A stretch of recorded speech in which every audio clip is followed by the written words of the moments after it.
يا رسول الله وقدوتنا لن ندع. امام غزالی رحمه الله میگوید وقتی صدقه کردن از کیسه امان پولی از همه پسترین را برآورده صدقه میکنیم. بعد از آن از خداوند طلب میکنیم که به ما جنت فردوس را نصیب گرداند. صدقه امان چقدر کم و طلبمان چقدر بزرگ است.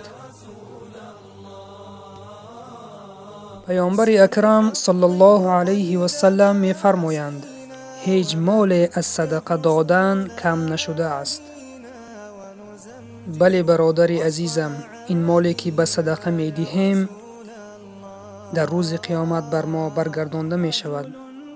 در آن روز به جز عبادت هایمان و عمل های صالحمان و صدقه داده امان هیچ چیزی بر ما فایده نمی رساند مگر این عمل ها.